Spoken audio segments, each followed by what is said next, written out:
Hello there, Birdie here with another video. A little bit of a different one this time. I'm hoping this is what you all want to see, which is a tactical video.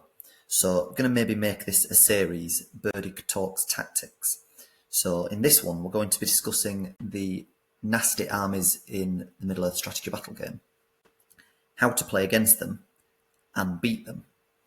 So by nasty armies, I mean those armies that when you even just see them at the tournament, never mind you drawing them, just you see them at the tournament and wish they weren't there. It's the not necessarily just meta lists, just lists that are not fun to play against, or there's not much of a counter to, or generally just considered the more toxic lists. Now these, of course, are just my opinion. This is not judging anyone for using these lists. Maybe I judge them a little bit for using these lists, being honest. But it's purely my opinion, not meant to cause anyone any offence at all here. I'll just be discussing it from my perspective, my point of view. By all means, have your own opinions on this. And we can even talk about it in the comments. I'm always open to the discussion. But from my experience of playing this new edition, what I've come up with here are the 6 lists that I think are the nastiest lists to play against, that are either not particularly fun, not particularly interactive, and in general are just not nice lists to appear at a tournament, whether it's a casual tournament or whether it's a GBHL event. Either way, in my opinion, these are lists that I would absolutely never take myself just on principle of them being not nice to your opponent. We turn up to these tournaments and yes, there's a competitive element to it. I'm very competitive myself, but there's also an element of you want to have fun using an army, but you also want to enjoy the game with your opponent. You don't want it to be a bad-tempered affair. You don't want people to fall out. You don't want the opponent to feel like they've just turned up at the table and had the game done to them, in opposed to them actually engaging with you and having an interesting battle. In my opinion, the best thing about Middle-earth strategy battle game is the interaction you have with your opponent, where you have an actual tactical battle of wits between the two of you, and some of it goes down to the luck of the dice, absolutely, but I'd say the game is 75% player skill, 25% dice luck. And the 75% player skill is, in my opinion, the best part of this game, where you have to make little tactical movements and tweaks, and you try and put your opponent off balance, keep them guessing, have a strategy going into the battle that completely changes immediately because if something happens or you've deployed something wrong, and you have to be intelligent, think on your feet, come up with solutions to questions and problems that your opponent is giving you. And I love that side of the game. That is why I play this game and turn up to tournaments. Absolutely love that side of it. So when there's a few lists in the game, in this new edition, that are not quite balanced, I think, as they should be, it leads to a bad gameplay experience. For the user sometimes for the opponent, sometimes both, sadly. So we're going to discuss those. And the reason I'm going to discuss these, and I probably will get quite passionate throughout this video about some of these lists, because some of them I particularly don't like that they exist, and how they are currently played, and how they work on the board. But we're going to discuss what makes them so tough and what makes them so strong and nasty to face, what their weaknesses are, and then also how to play against them and hopefully beat them. Now, some of these lists are so overtuned. There's certain matchups where it's very, very difficult for you to win. But we're going to at least discuss things you can do to give yourself a chance. Now, I'm not going to say this is absolutely watertight. It's going to work for you every single time. You come up against the army, you do exactly what I say, you're going to win every time. But if you do these things that I say, you will at least give yourself a chance if you approach it in this way. So let's get into it. So I've got a list of the 6 we're going to discuss. So first of all, I've ranked these in my order of what I consider the most toxic, horrible, nasty list to appear at an event. And these are, in my opinion, the top 6, which is Eagles, Rangers of Mirkwood, Depths of Moria, Army of the White Hand, Garrison of Dale, and last of all, Arnor. Now, one or two of those might surprise you being on here. I'm not necessarily saying I want these removing from the game or I want them changing with the rules. I think some of these are actually pretty good. They just need a little bit of a tweak.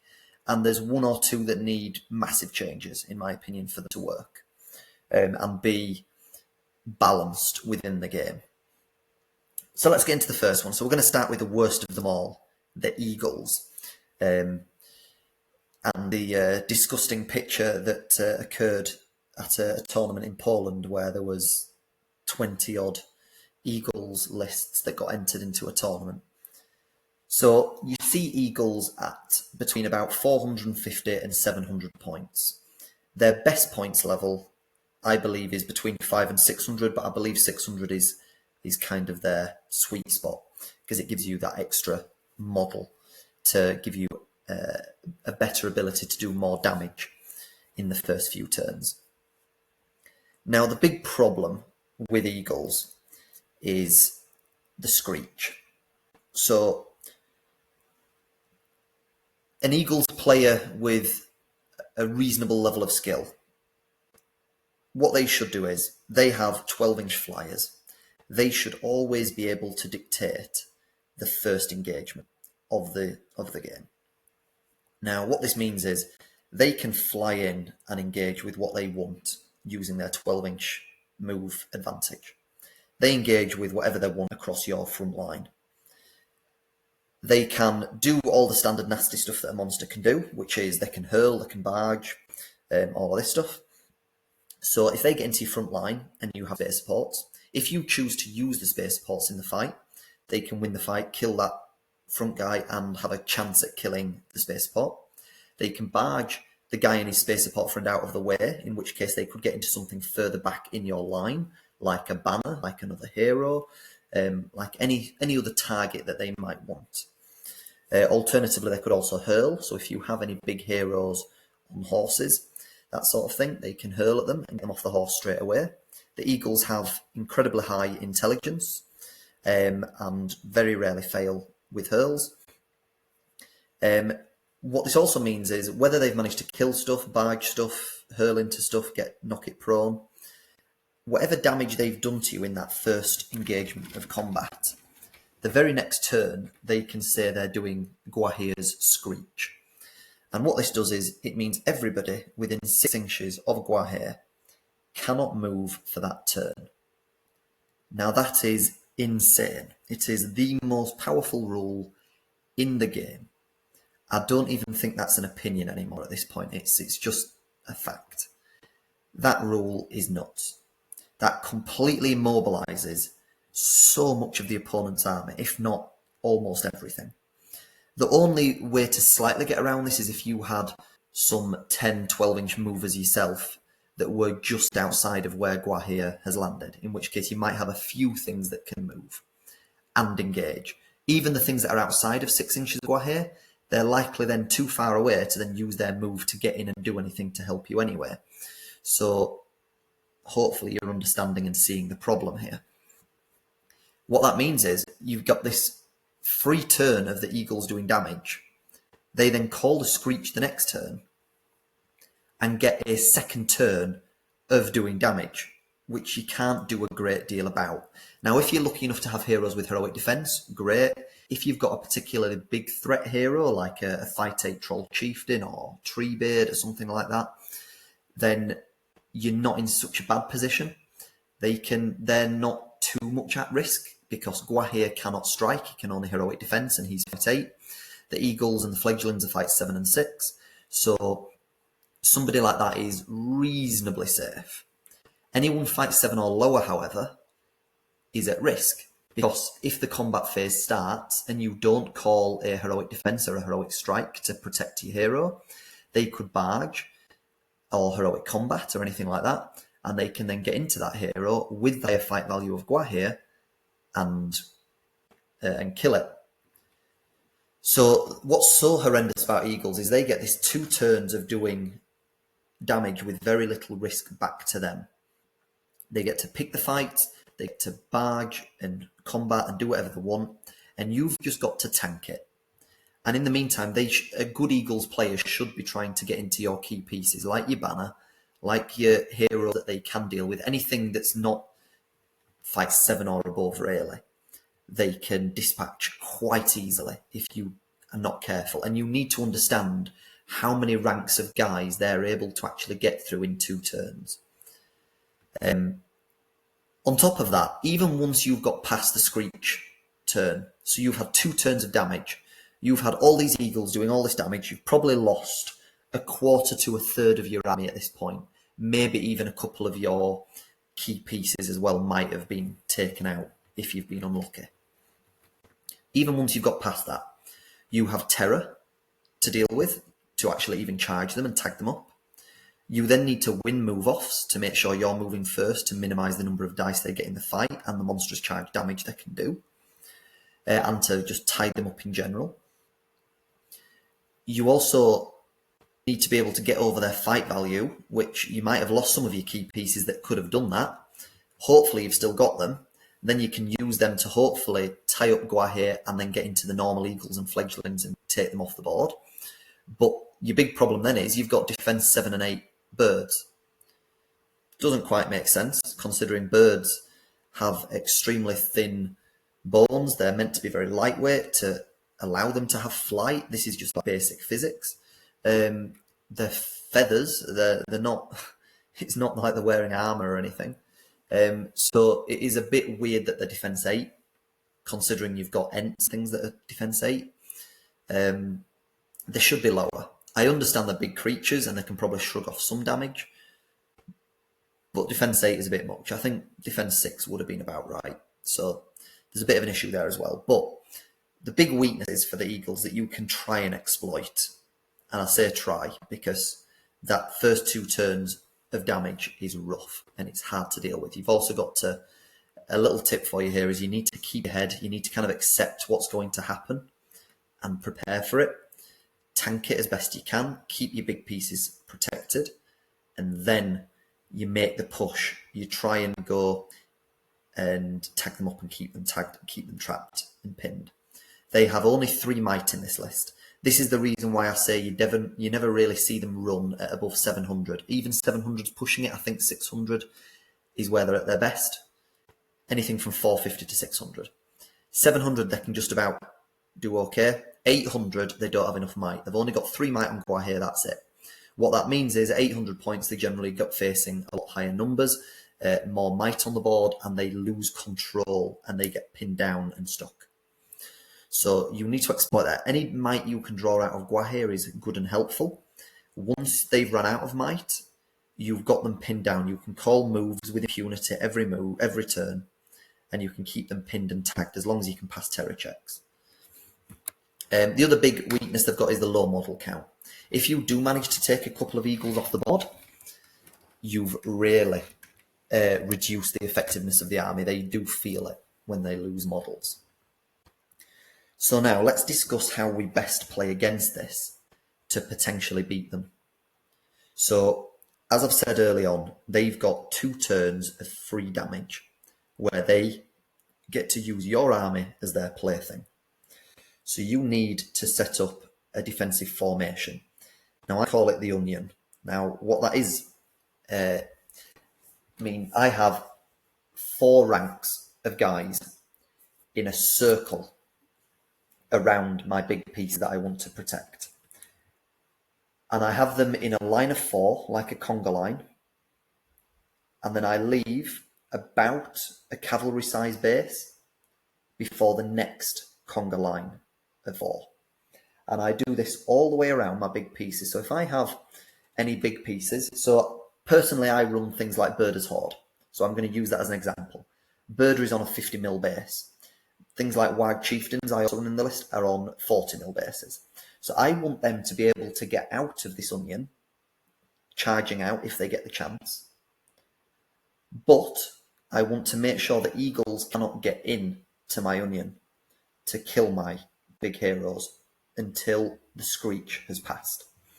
So what the onion does is give you 4 ranks, and you leave about a cavalry size base and then do another line of 4, and do this in a whole circle around your big pieces in the middle, your banners, captains, weaker heroes, things like that, in the middle. Okay, now what this means is first turn they can go in, they can kill somebody, barge, get his mate out of the way, go into another one, maybe kill him, but then the next turn they've still got the guy in the way, and there'll be the control zones to consider as well on the onion around them. That should mean there's no way they can get into the middle to get to your key pieces that you want to protect for later in the game.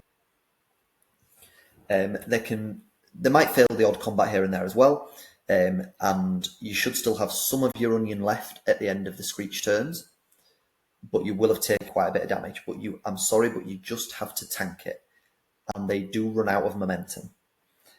Once you do get the chance then to push out, you need to hit hard. You need to get any hero you've got that can strike or get over their fight value into the eagles, into the fledglings, tie up Guahir until you're ready to deal with him, until his mites run out as well, because he can just keep heroic defensing otherwise, so it's not worth it straight away.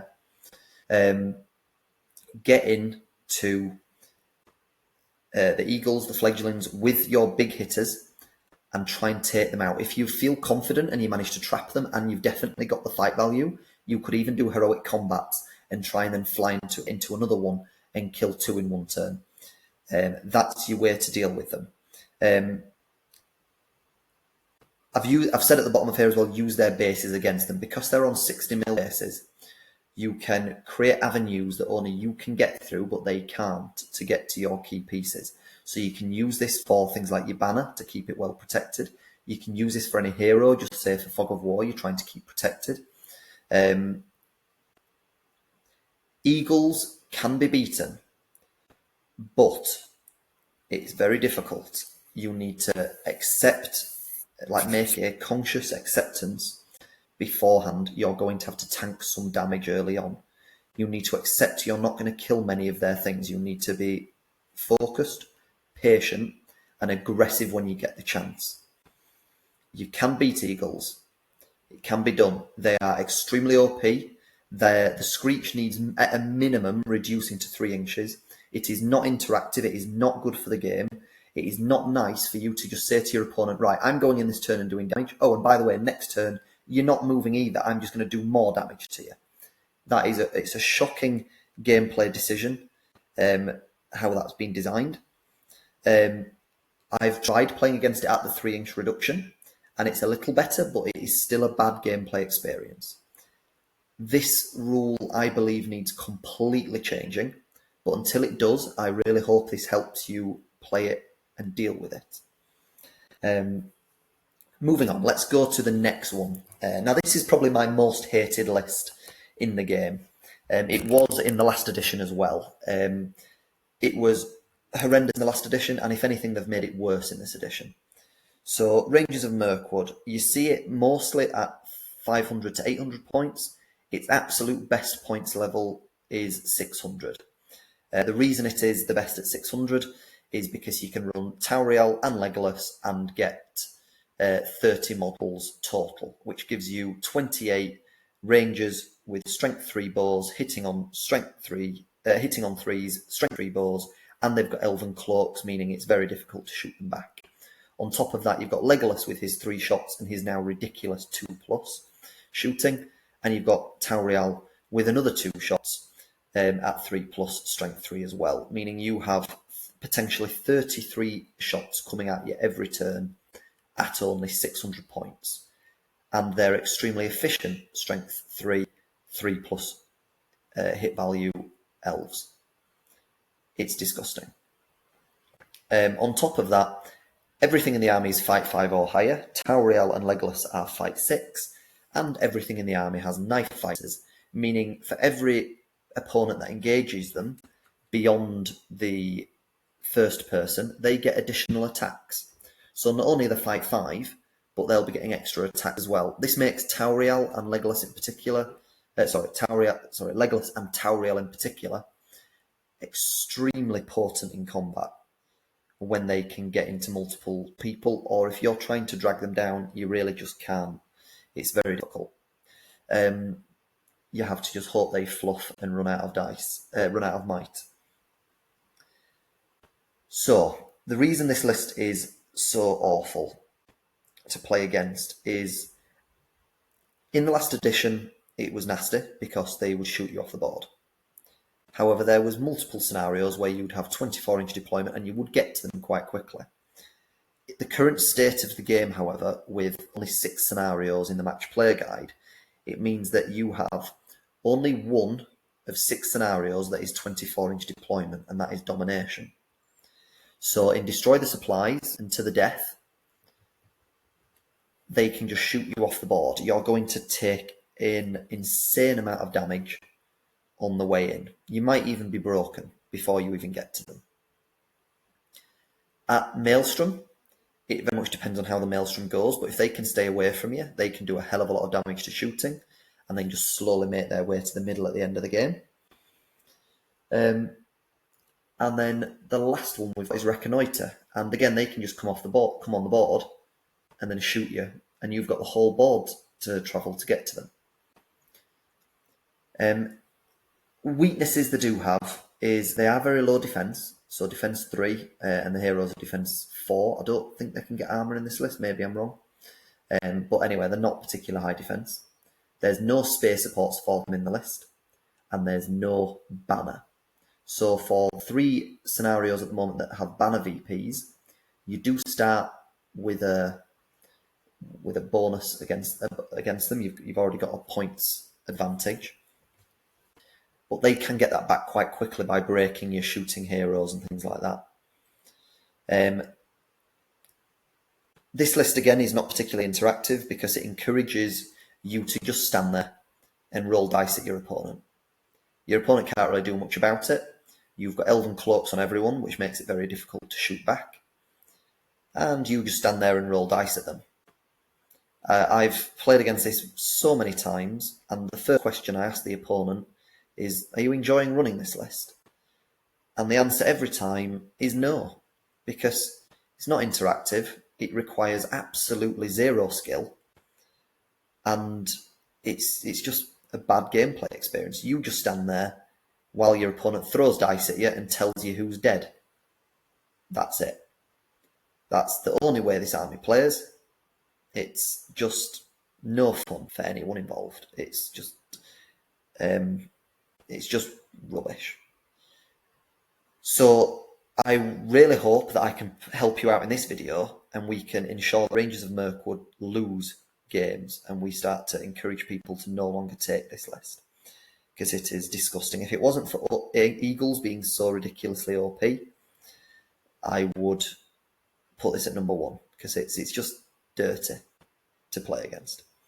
I will defend this ever so slightly and just say there is some players, and I have come up against them recently, that were running this list in a more fun way, where they put in a number of the dwarves. Now, the dwarves are strong, but it does reduce your numbers and your amount of bows and shooting you've got in the list.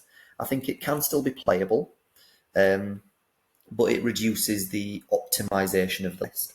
But well done for people trying to find a fun way of running this list.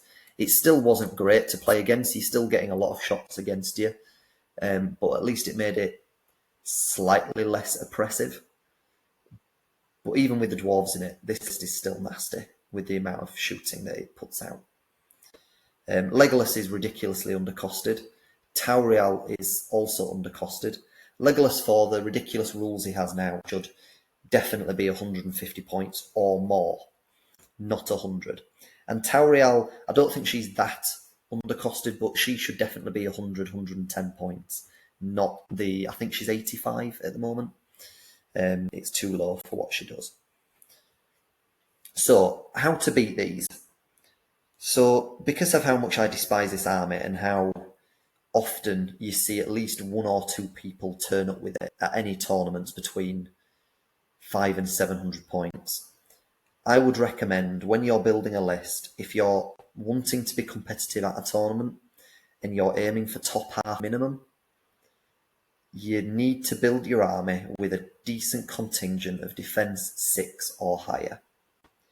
Now, it's sad that you've got to do this, but I believe you need to be running with minimum 8 to 12 defense 6 troops in your army. And what I do is, and what I'd recommend you do against Rangers of Mirkwood, if you face it, or any similar shooting armies, which we will come on to in a moment, later in the video, is use the terrain as best you can on the way in to mess them about with their shooting and providing the ways. And I would actually do a double rank of defense 6. Even if it's shield guys, 2 ranks of shield guys, you can get your spears in later on. You just need to get to combat without losing everyone. Do a double rank of D6 in the ways for your opponent. This will massively reduce the number of the amount of kills they get. If we look at this statistically, if we ignore Legolas for the moment, because they'll be doing some other shenanigans with Legolas, you've got Tauriel plus 28 bows at 600 points. That is 30 shots. Hitting on a 3+, they should get 20 hits. Now, if they were going against anything that was defense 5 or lower, they'd be needing 5s to wound it. With 20 shots, they should be getting about 6.33 kills a turn. Now, that's disgusting. At 600 points, we're talking about as well, the average armies will have 30 to 35 models, and you'd be losing 6 a turn. Now, if we put in 2 ranks of defense 6, they're 20 hits. Let's talk about the 20 hits. 10 of those should hit the front rank, needing a 6 to kill. They will get 1.66 kills, statistically. Their next 10 shots that got through that first rank, 5 of those should hit the second rank, needing a 6 to kill. They will all get, statistically, 0.83 kills. Then they've only got 5 shots then, going into your third rank that is likely to be defense 5 or lower, in which case they need 5s to wound. And again, statistically, they'll be getting just over 1. So I've not worked that one out off the top of my head. But they should get 33. They've got a 33% chance with each of the 5 shots to get a kill. So they should definitely be killing 1. I think it's 1.66 kills they should get. So what you've done there is reduced the number of kills they're going to get to about 4 to 5. Now, it doesn't sound like much, but you are reducing the damage they can do. They could call a heroic accuracy. I think one or both of the heroes has it. But then at least it's getting might points out of them for when you do get into combat. So, use terrain, use defense 6. Try and give yourself multiple ranks of it to try and reduce how many kills they're going to get.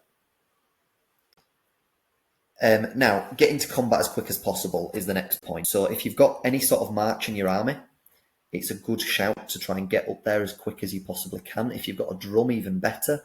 If you've got any sort of special rules that drop you onto the board, brilliant. That will really help. Once you do get in, big consideration for you is don't try and overwhelm the individual elves. It's unlikely you outfight them. So what you want to do is put one guy into them and give them a spear support and try and maximise your banner positioning to affect as many fights as possible. What that will mean is each of their individual rangers will just have a single dice. And okay, they still fight 5. If they roll high and you don't, they win. Or if you draw, they win. But if they win the fight, they're only strength 3. Again, if you've got defense 6, they're really going to struggle to put out damage. Whereas if you're in there in the fight with a space support, you've got 2 dice against them, likely needing 4s to wound them. you're likely to kill them. You'd have a 75% chance of killing them with 2 dice needing a 4+. So that is the way to beat them. I've actually got a very high success rate against Rangers of Mirkwood when I face them, because I specifically build my lists that I enter tournaments with Rangers of Mirkwood in mind, because I despise facing them, and if I face them I want to be prepared to at least have a chance of beating them. This army needs a major nerf in some way. You can't be taking 33 bows at 600 points that are strength 3 and hitting on 3s. It is not right. So I think this needs a major FAQ, a major nerf. At 600 points, top events, you sadly do see 1 or 2 people take this list. I would recommend you prepare for it, and I really hope this helps you play against it and beat it, and we discourage people from using this until it's been changed. So, moving on to Depths of Moria and the scary Balrog. So with this list, you usually see it at between 600 and 800 points. Its best points level, I'd say, is pretty clear at 700 points. You can get the Balrog 3 captains and maximise warbands and get about 50 models. And the reason this list is so scary and difficult to deal with is the Balrog. Now, this is not a list I hate. I don't have a real problem with it. I don't have a great record of facing this list because I've not been building specifically to face it.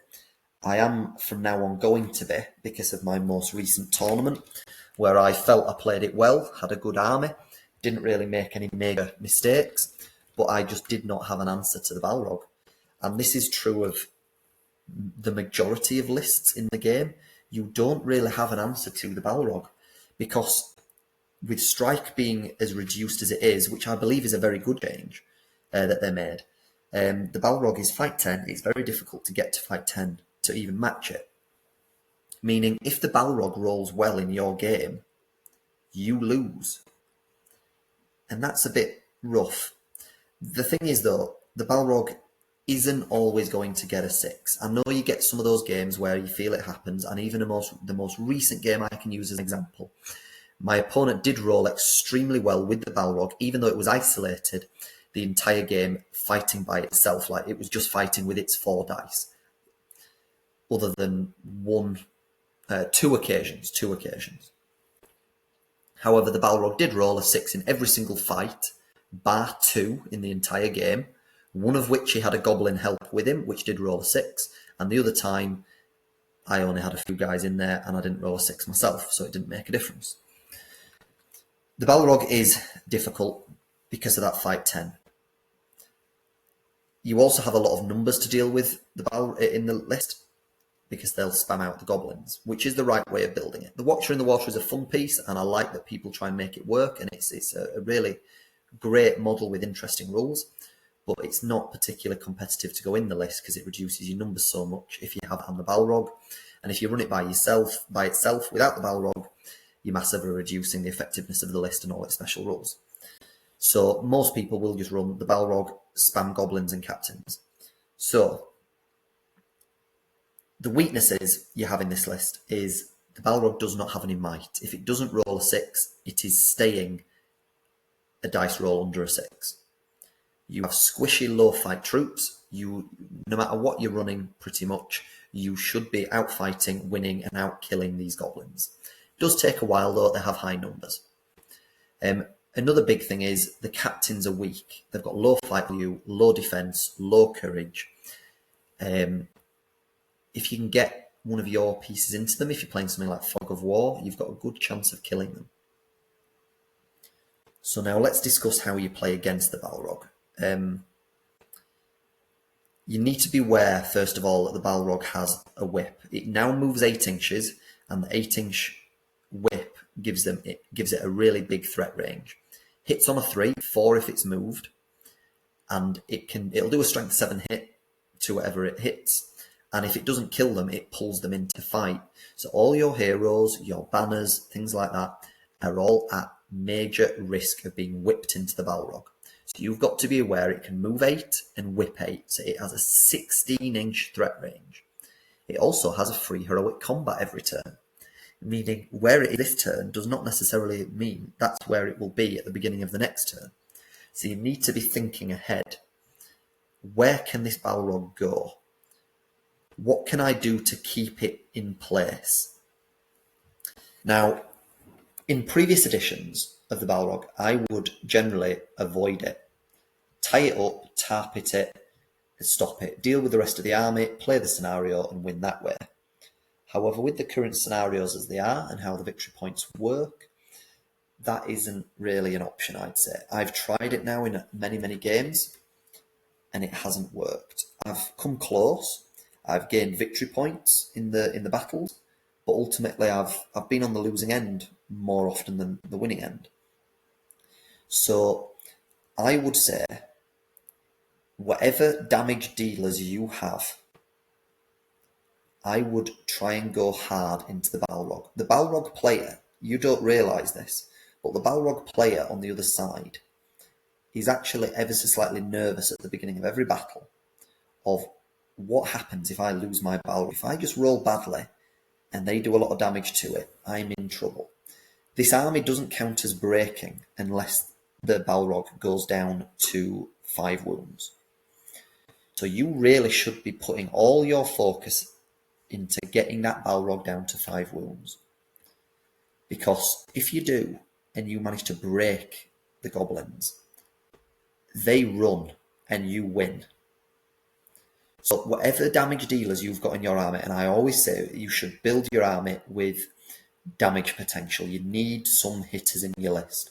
Whatever big hitters you've got in your list, get them all into the Balrog. Get whatever you can into the Balrog. And on that turn that it does not roll a 6, you get as much flipping damage into it as possible. Even if you can might them to get it to the 5 wounds.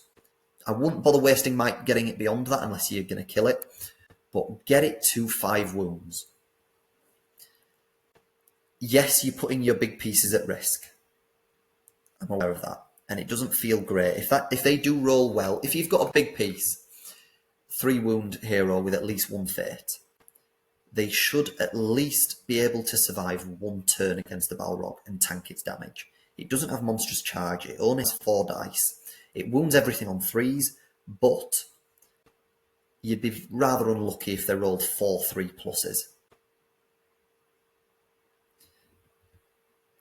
Should only do a maximum of 3 wounds, really, statistically.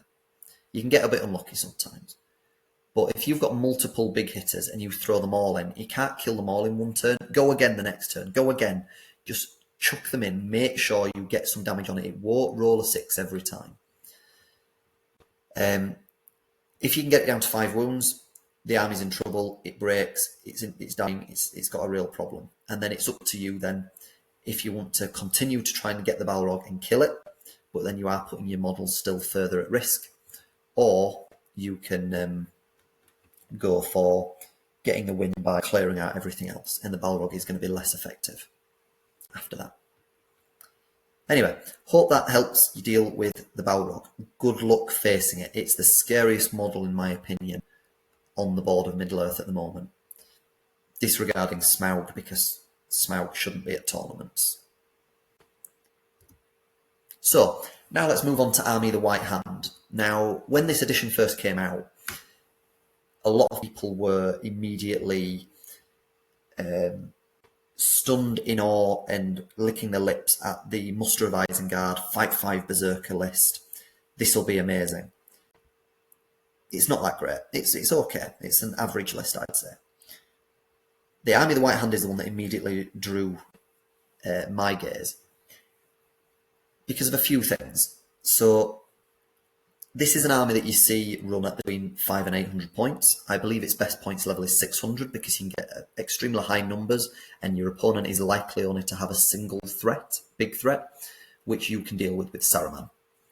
It's particularly strong, this list, because Saruman is good in this edition anyway, but this list makes him even better.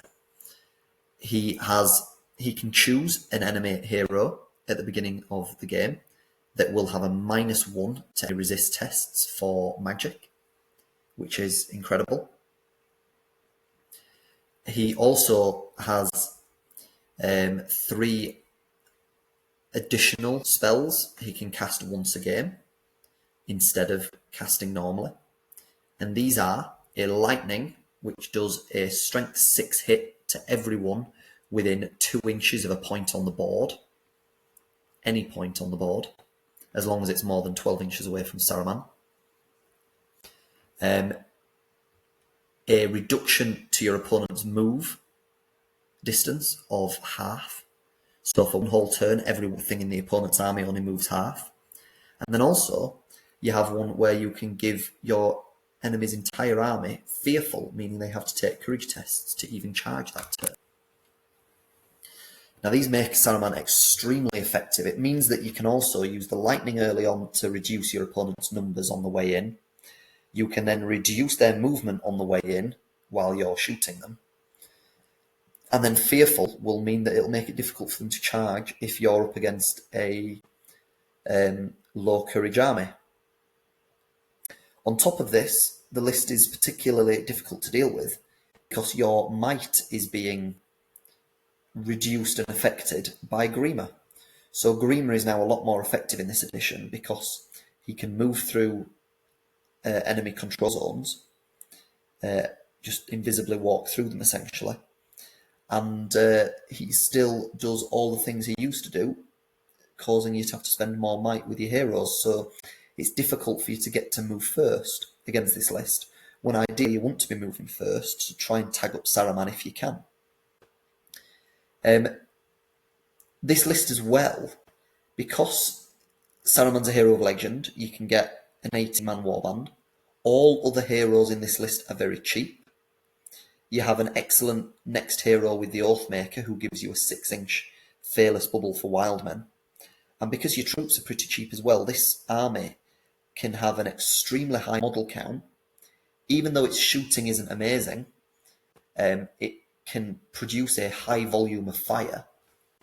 It can reduce its enemies' numbers already on the way in, and then shoot further and reduce their movement on the way in. By the time you get to your opponent, your army's already in a badly damaged shape. However, this list isn't unplayable. It sounds great. However, it does have a few weaknesses, which is there's no way for this army to get above Fight 5. It has no strikers in the list, and Fight 5 is its maximum, which is on Saruman and a few of its captains. It also predominantly has low defence on all its troops. The highest it can get to is defence 5 on Uruk-hai scouts. Now, personally, this army is extremely strong, extremely competitive. We do see it win a lot of events and podium at anything between 500 and 800 points. It's also been very popular with some of the top players in the GBHL, and of which I faced, and it is difficult to deal with.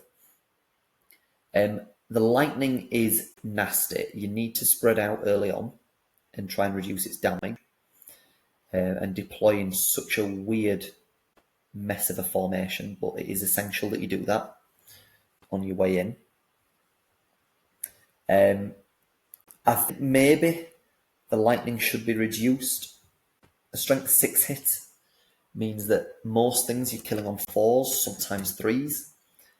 I think maybe they just reduce the strength of the hit, and it would be less effective and a bit fairer on the opponent, because it's not very nice you start the game and your opponent just picks a spot and says, all right, all of this is taking a strength 6 hit. It's a bit rough. So I think maybe some sort of reduction on it would be a good idea. Now, to play against it, you need to be aware that the lightning exists, and your opponent should and is likely to do it very early on, because there is a minimum range on it. As soon as you get within 12 inches of Saruman, they're not going to get the chance to do it. So they should do it early. So you want to be spreading out and not providing them a good chunk of targets. Allow them to have 2 or 3 within 2 inches of each other, but no more than that. Spread out as much as you can. Even with Maelstrom Reconnoiter, bear it in mind when you come onto the board. Think about the lightning. Make sure you do spread out. Do not forget about it. You will suffer the consequences otherwise. Now I've put on here an interesting one, which is use their numbers against them. Now what I mean by this is they're quite low quality troops. If you can hit them on one part of their army, they've got mostly 6-inch movers. They will have Cribane, which is another strong part of this army, but most of their army will be moving 6 inches. If you can hit one part of their line when you first engage, you can likely win that fight and get rid of that part of their battle line. So I say use their numbers against them. It's quite hard to bring 50 plus models to bear at once. So if you can just engage with a part of the army, it takes time for the part to adjust and hit where they want. So you can do damage in the meantime and start to get on top and win and get their numbers down. This moves on to the next part, which is win the troop grind. If you can engage them intelligently and favourably for you, you will likely win the troop grind. And if you can avoid them bringing their numbers to bear, by the time they get the other part of their army involved, you probably have reduced their numbers to be similar to yours, and then your quality will win the battle for you. You do have to acknowledge that whatever big hitter you've got in your army is likely to be very shut down by Saruman throughout the battle, so you do need to be winning the troop grind. If you get the chance though, stop Saruman. If you can engage him to stop him casting, do it. If you can get into him and put pressure on him and damage him and get him surrounded, you can kill him. Once they lose Saruman in this army, it is in trouble. Grima is also then exposed, and you can get rid of Grima as well. So this is a beatable army, but you have to pilot your army well and play against this well. Army of the White Hand is not in any way OP in my eyes. It is a very, very good competitive list. It is better than most other army lists out there, but I'm relatively happy with how it is. I'd maybe just slightly reduce the lightning in some way, but this is a top tier list. If you play against it well, you can beat it. But if you don't play well against it, it will beat you easily. So, moving on. We're going to go on to the Garrison of Dale. So, you usually see this at between 400 and 700 points. I think its best level is about 600. The reason this one is so strong is it provides you discount elf shooting. Now, what I mean by that is your troops are much cheaper than elves, but in this list they get 3+ shooting with strength 3, 24-inch Esgaroth bows, which is pretty nuts. On top of that, the heroes are very cheap in this list, meaning you can get a very high number count, providing you with a lot of elf shooting. And what makes this list worse, and the reason this needs a changing in my opinion, is not only is it great at shooting, and it wants to just stand there and shoot you, when you get into it, they've got a fight 4 army that has a +1 to wound in 2 scenarios. One, if they are within their deployment zone. So for the 3 of the 6 scenarios we have at the moment, where the deployment zone is 12 inches, they're likely to just stand there and shoot you. You come to them into their deployment zone, and they get, in every battle, a +1 to wound. And in Domination, where there's a 24-inch deployment, they have a +1 to wound in half the board. It's ridiculous. And that's not all. They also have a +1 to wound if they're within 6 inches of a wind lance, which the opponent is likely to take at least one of, if not more, within the list. They can be picked up and moved as well, so they can even carry around a +1 to wound 6-inch bubble with them. And because they're so cheap, the troops, I think they're 8 points when you give them war gear. You have a fight 4 troop that is strength 3 with a +1 to wound, so essentially hitting you at strength 5. That is really nasty. So this list can shoot you off the board, and even if you don't get shot off the board and you manage to get to your opponent, their troops will do a surprising amount of damage. And the fight 4 as well, which is not to be sniffed at. They do have some weaknesses though. You can play well against this army and beat them. Once in combat, they don't really have any answers to big threats. Their only striker is Garrison, and he's quite squishy if he loses the fight. They don't have any answers to big threats. Monsters and big heroes, once they get in, as long as they don't run out of momentum, they can really chew through this army really nicely. The whole army is defense 5 or lower, meaning the troops, when they do lose combats, they do die. And a weakness that maybe they don't consider a weakness, but it is, they have to deploy their siege weapons first.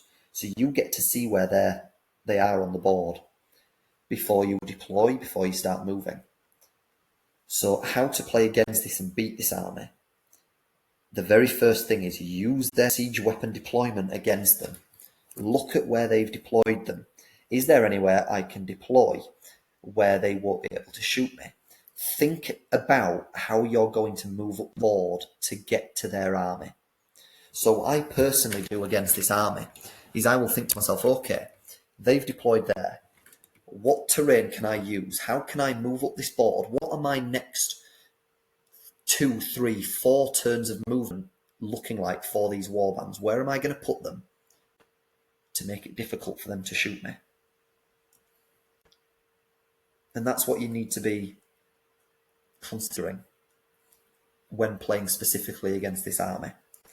And against things like Rangers of Mirkwood I previously discussed. It's a similar horrible army where the opponent is encouraged to just stand there, roll dice at you, bad gameplay experience, you just stand there and take damage that you can't do anything about. It's no fun for anyone. It's not interactive. So, use terrain, and repeat myself again, build your army with some d6, do multiple ranks of d6 if you can, to reduce the effectiveness of the strength 3 shooting. They do have piercing shots with the wind lances, so don't have a ridiculously long conga line that makes it easy for them to get a lot of kills. But you need to be aggressive with your big heroes, your monsters, get into them. And in scenario games, a weakness they do have is they don't have any mobility. They're 6-inch move everywhere. So if you're playing any sort of scenario with objectives, you can keep, once you get to them and they've done their shooting, which they're encouraged to do, they stand there, you get to them. Once you're in combat, keep them penned in, stop them getting out. You can hold the objectives and end the game when it works for you. And keep them penned in and win the game that way. So, hope that helps you beat Garrison of Dale. Let's now move on to Arnor. Now this one I'd say is probably the one that people might be most surprised about me including in here as one of the 6 most toxic, horrible lists to face. But the reason it is, so I'll come on to that in a second actually. So you see this army between about 400 and 800 points. Its best points level is 600 points. You can build it with Arvedui, Malbeth and Agadir, and you can get yourself to 42 models, which is pretty incredible for a 600 point army, where you've got a lot of d6, good shooting, quite a bit of might, and fight 4 across the board.